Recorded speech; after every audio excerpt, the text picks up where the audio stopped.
The Gacha revenue chart for April is here, and this time it's looking pretty interesting, especially if compared to the last months. So let's take a look at it. But first of all, we should always keep in mind that this chart is not really very relevant.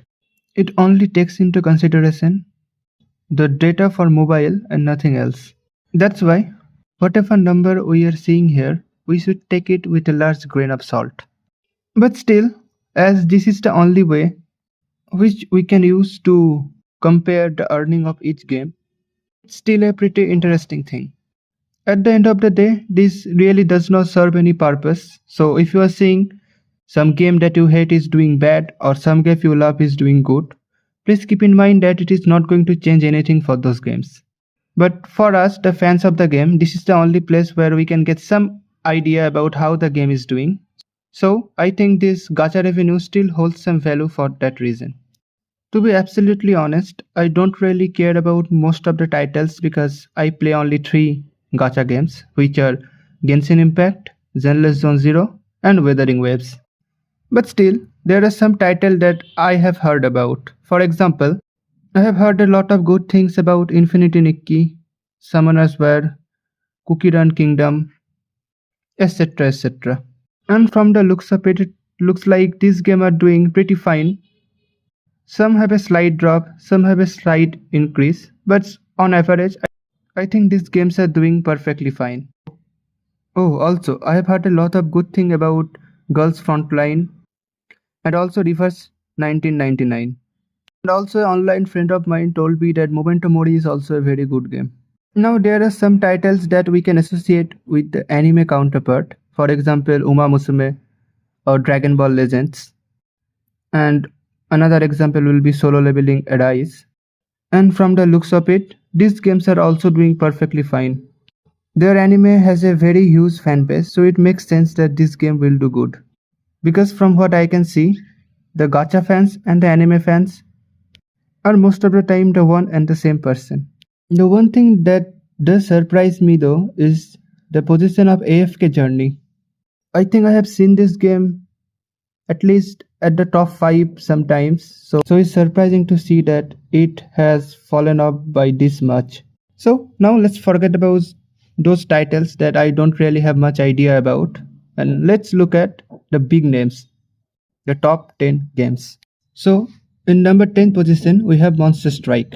I think I have heard of this game, but there are many games with almost similar names, so I'm not really very sure about it. Then in the 9th position we have Fate Grand Order.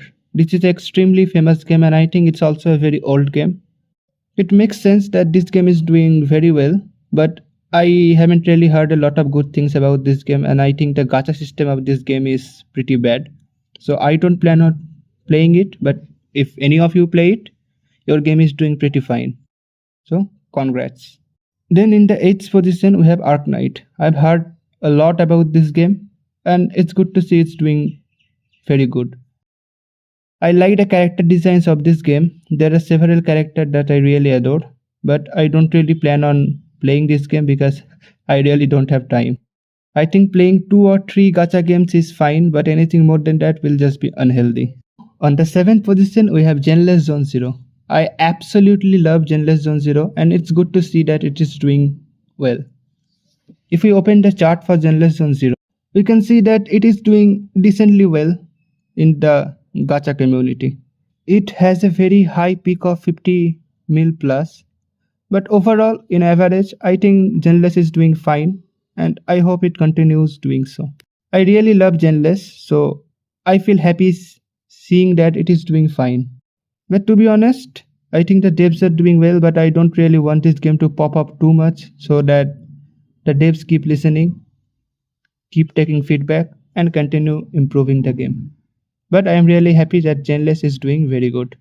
Now, on the next position, we have Genshin Impact.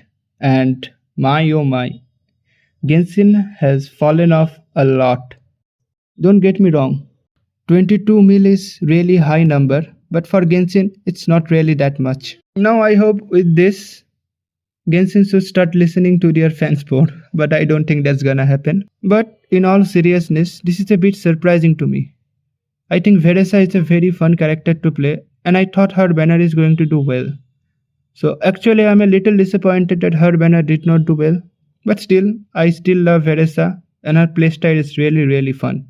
And next we have Weathering Waves. For the first time I think Weathering Waves has managed to beat Genshin Impact in the Gacha Revenue chart, which makes me really happy actually. I think Weathering Waves is a pretty good game, and if I am not wrong, this Gacha Revenue is not really considering the Jani banner sales. This is only from the Cantarella, Swordkeeper, and Camellia banner. So if that's the case, then it's even more impressive in my eyes. I think Weathering Waves is a good game, and I really feel happy to see that it's doing a very good job in the Gacha Revenue chart. When I started playing the game, I saw Weathering Waves are not really doing that well in this kind of charts, which actually made me very sad. But now I'm really happy to see that it's getting the recognition it deserves. But I hope that the devs doesn't change their tune after getting successful, and they continue doing the good work that they are known for. Then next we have Naruto Mobile. Anything related to Naruto is definitely going to do well. There is no question about that. And the same is true for Pokemon. I don't really think something Pokemon TCG Pocket should be a gacha game, but still, if it's considered a gacha game, it's a gacha game and it's doing extremely well. Pokemon always does well, so there is no surprise in that.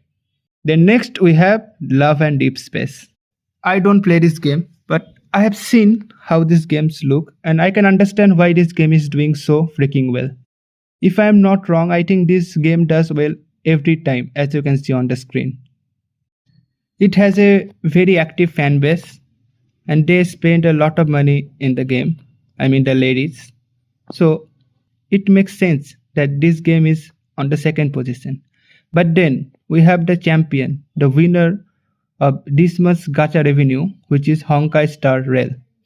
Now, am I surprised that Honkai Star Rail is on the top?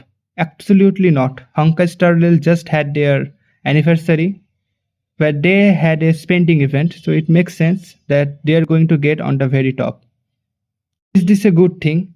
I don't think so. I think what they did was not really very fair for the free-to-play players and such. So getting this much good reception is not really good for the game in the long run, but still, it's not bad to see them doing well. And Honkai Star Rail actually has done well all the time. I don't think they have any bad patches. So it makes sense that this is the game that will be at the very top. With that being said, this is the end for this month's Gacha Revenue. I am not really too surprised by any of the entries except for the huge fall off of Genshin.